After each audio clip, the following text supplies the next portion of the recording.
So on my farm one day, and you could see nothing but dry land.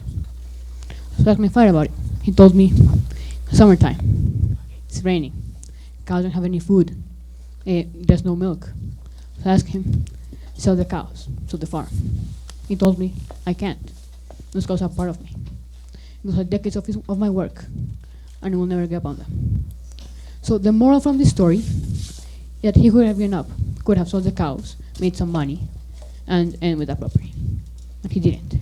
He stayed true to what he is. But the sad part is that almost nobody gets this chance. Nobody gets the chance to buy truckloads of water, waste millions of pesos, and stay without profit for maybe half a year, 8 months. So as you can see, the cows are fine now, green grass. But people see this and they ask, where's that? Is that in the other corner of the world? But the truth is, it's about half an hour from here. And people enjoy eating food. More importantly, they enjoy taking pictures of it. But nobody really knows how to really cook food or where it comes from. I've met people who think eggs and milk come from a factory, which I think is really ridiculous. Because the truth is, we need a stronger relationship with what we eat, because agriculture is our most important practice. Because if we lose agriculture, we lose mankind. And as you can see here, the population has skyrocketed, while world population has gone down. So by 2050, there'll be 10 billion people on our planet, but who will feed them? You might say restaurants, supermarkets, and some might say farmers. But the true question is, what farmers? Because there's none. So if we include agriculture in the curriculum, we can ensure people know where food comes from, how to grow it, how to cook it. And if every year, out of 100 students, maybe 10, 15, leave school wanting to be farmers, wanting to be involved in agriculture, we could perhaps turn that graph upside down. So I ask you, how many of you know how to farm or how to milk a cow? Hands up. Almost nobody. So that's why I encourage you to learn farming, to know actually how to grow a carrot or food. But the lack of farmers is not the only problem. Food waste is also targeting humanity. Why? Because food waste, as you can see here in the Milan Expo, is a global issue. So when I went to the Milan Expo, about a year ago, you enter into this big pavilion called Pavilion Zero. And there's many expositions about history of mankind, evolution, innovation, but there's one thing that stuck with me, and that is this exposition. That was a mountain of food that represents the amount of food wasted worldwide. But that's merely symbolic, because the true amount of food wasted worldwide is 1.3 billion tons.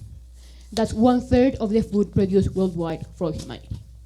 So I ask you, we live in a world where people die of obesity and malnutrition.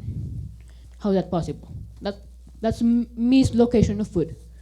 People don't know where to put food, and they put more where there's enough, and little where there's not. And if you want to contribute by some way, here's a few ways you can do it. If you have a large home with a large backyard, you can plant a large diversity of food, tomatoes, lettuce, maybe carrots, etc.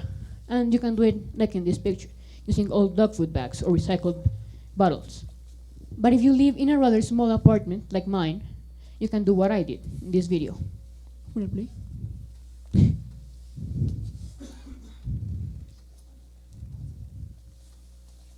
So these were like 3 hours of my life wasted. And here's the final product. And as you can see here, I have all these foods. And well, it's really cool to know that when you plant lettuce or when you plant chilies or any kind of herbs, you can do something with it. You can have pasta with herbs, or you can make a salad. And the fact that you are feeding yourself, self-sustainability, self-feeding, is really important because you know that you're contributing. But if you're a bit lazy and don't want to spend 3 hours building something, you can just buy these things. And if you're even lazier than watering them, just push a button and water can keep running. That's the laziest farming there is. Basically. But if you don't have the time or the space to put plants, you can volunteer at some farms.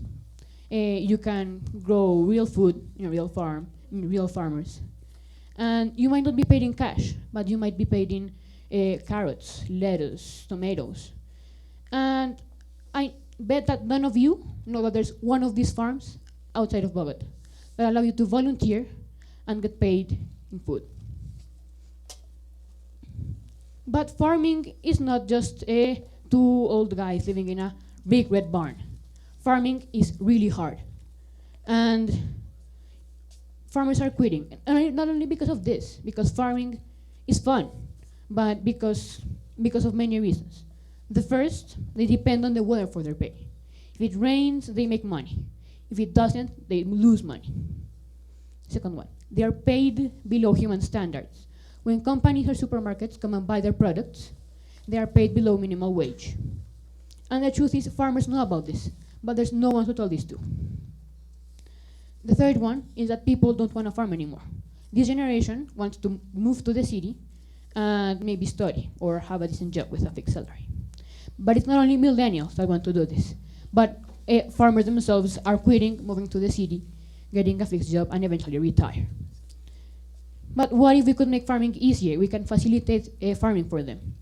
And the truth is, there's a local farmer near a local market near my house where you can buy organic food and you contribute to farmers. And the truth is, it's a win-win scenario because farmers make more profit than they do with supermarkets, and you can get organic, fresh food. And I go there every Sunday or every other Sunday. And the truth is, you meet nice people, and you might sometimes make friends. But there are a lot of advantages in being involved in agriculture. But not only in the big offices of Dolly making millions of dollars, but actually working the land. So you're given this, a pile of dirt, and you put a small pebble in it, called a seed. You water it, you take care of it, and eventually you get this. And what you just did there has been created life out of a pile of dirt. And I know it sounds a bit utopian to think that it will rain in the morning, it will be sunny in the evening, you'll have perfectly round tomatoes, and be happy, because that's not the case. Farming is really hard, trust me. And if you fell asleep during the entire talk, which I bet you did, I want to leave you with this quote.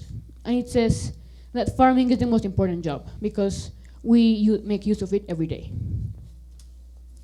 And I'm doing this talk to raise awareness amongst my communities, to make them know that they can do something, they can farm, they can volunteer, they can buy at local markets, or they can spread the word, because that's what I'm doing right now.